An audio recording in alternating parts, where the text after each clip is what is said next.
Hello, everybody. This is the Galaxy in Flames, the heresy revealed by Ben Counter, third of the Horus Heresy in Warhammer 40K.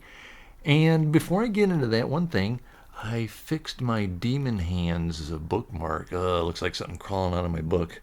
The only thing is, this is a novelty item. It's a little impractical in places because you go to set it down and it doesn't, unless you put it over an edge, the claws get in the way and they're easy to break. I glued them together and it falls out of the book a lot. It's too top heavy and I love looking at it, but it doesn't quite. Maybe if you get a bigger book, it becomes more practical or something, but still awesome. Anyway, one word: war singers.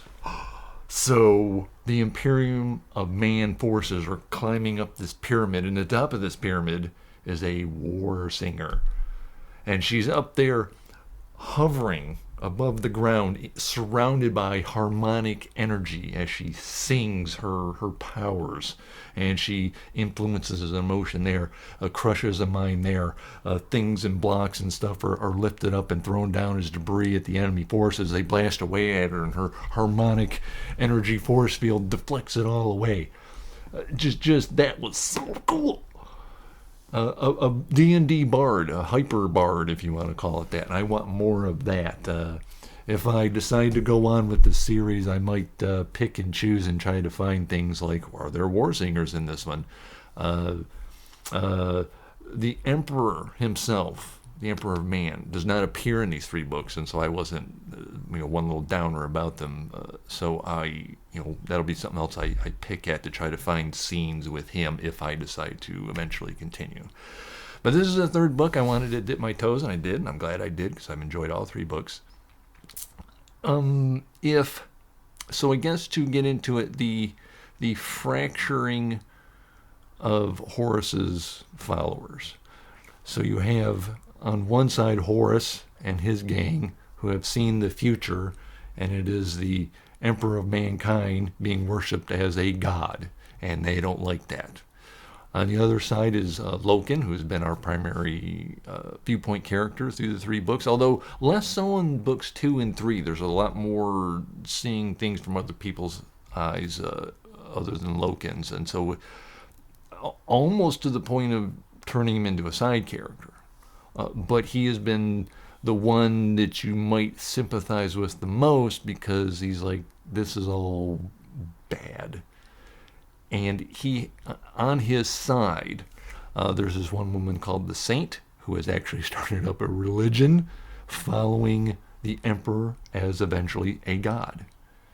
I don't know how much she has been influenced by the creatures of the warp. Also on Loken's side is he's called an iterator. They are the propagandists and the preachers of this not religion of the Emperor, because the Emperor never claimed to be a god, but apparently he wants to be one, or at least be worshipped as one. And so the Emperor side and the Horus side. And the thing is, this is, there's no good guys here. The Emperor himself, as far as I can tell, he's just a conquering tyrant. We're going to go to each world. We're going to create alliances so long as they obey me and what I want and what I see as the light and the way and the truth. And then on the other side, the people are like, no, we don't want you worshipped that way. So I'm just going to conquer you. And then all these people throughout the galaxy are going to obey me instead, Horus. There's no good guys here at all. You're either rooting for the conquering tyrant or you're trying to become one yourself. But very interesting, and the way each character takes on their view about, I can't use the word right and wrong. There's not much right and wrong here. It's just all bad. But whose side are you going to be on? The one that wants to be worshipped as a god and the one who just wants to be worshipped as the ruler? Not a lot of choice going on there that springs positive. But this does lead to conflicts between these brothers in arms. because all the soldiers, the primary lead soldiers who followed and follow Horus. They're going at each other. You're wrong. You're the heretic. No, you are. And people who formerly loved each other are now killing each other. And it really does, as the iterator in the first book explained. The way I worded it was, might doesn't make right, but we're right, and we're going to use might to make sure everybody knows it. Well, that's kind of gone out the window. Might makes right. Whoever wins this, well, we get to decide right and wrong. And unfortunately, now I got into these books to dip my toes. And so, because eventually there might be a streaming show, there's way too many books for me to try to want to read and get the whole story without just saying screw it and going online and getting some major plot spoilers, that kind of thing. So this leaves a lot open at the end. I guess there is an ending to an arc there, but someone else mentioned, I think it's the first 5 books that are the first story arc. Well, great, I didn't plan on going on. It's just the 3 that I'm doing, at least for the time being, unless, like I said, I gotta have me some more War Singers or something. So a good experience, and I'm glad I got into it, jumped into it. Good stuff, preparation. Give you some spoilers here if you don't intend to read these yourselves, or you have and you want to hear it. So at the end of this, Horus wins. The other bad guys, if you want to call them that, Loken, the last we see of him, he's under a mountain of rubble. Did it kill him or didn't it? It seems to leave a little ambiguous, because the betrayal that is mentioned in the description is that Horus says, well, if these guys are not going to be with me, I have to destroy them, I have to kill them. But things haven't come to a head yet, and so it's like they're still obeying him. We need to go invade this planet, and he sends his forces down there. But what he's going to do is wipe the planet clean with his enemies down there. So the army he sends down are the people who are not entirely on his side. And so they get down there, and someone gets wind of it and tries to warn them, you need to take cover, because this thing called a virus bomb is going to wipe the planet clean. And it is just this quick acting, eat you alive, turns you to jelly, painfully apparently virus that is exploded over the planet. And then once that's done, just bombard the planet with regular blow up stuff and just wipe it all clean. Some people are able to take cover and therefore fight on. And that's his big betrayal, that he took his own forces and sent them down there in order to wipe them out. So Horus, he's just gone off the deep end, and killing his own men who are just, oh well, you don't want to obey me, and justifies the mean, and I'm the one who's going to rule this galaxy. Ending off with, I'm going to have to now go make a direct attack on the Emperor himself. There's part of me who wants to just keep on going because I'm interested. I'm just not vested 100%. I made up my mind I was going to hit the first 3 and then move on to the rest of my TBR and get on with it.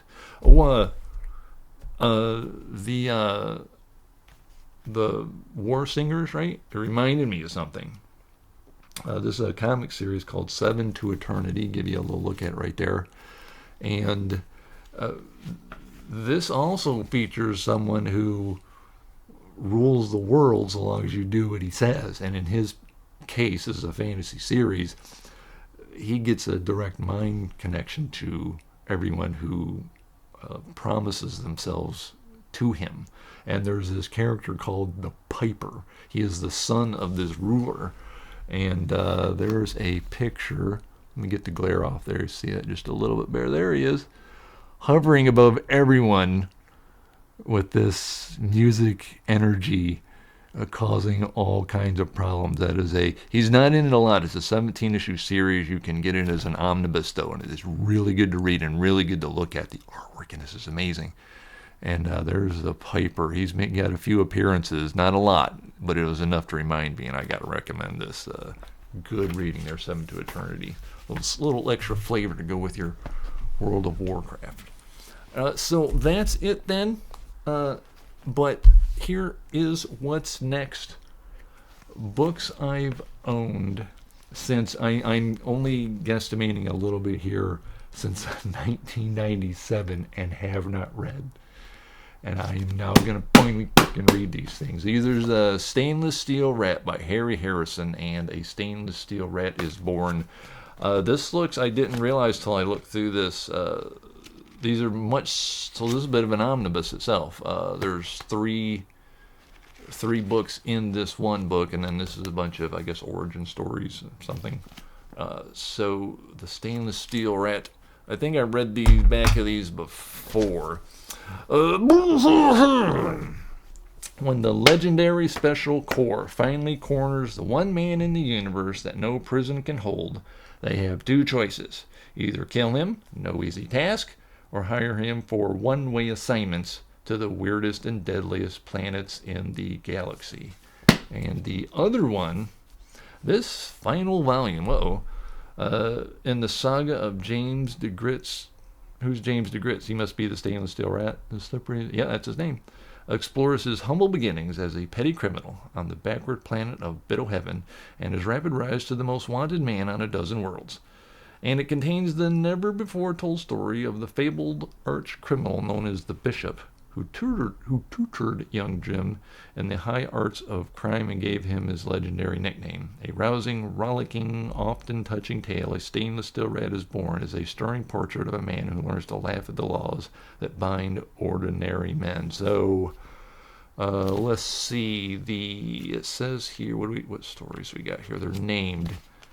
The Stainless Steel Rat, The Stainless Steel Rat's Revenge, The Stainless Steel Rat Saves the World. The original... It looks like the Stainless Steel Rats was copyright 1961. Rat's Revenge 70.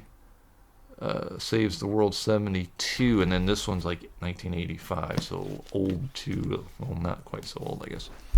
Anyway, that is it. Next week, the Stainless Steel Rat. I don't know if I can get through most books, though. But I don't know that I'll do separate videos for each. I don't know what I'm going to do there just yet. And then after that... a new book I threw ahead of my to be read, and I'll get to that in a couple weeks. Thank you all very much. Hope you enjoyed. Bye-bye.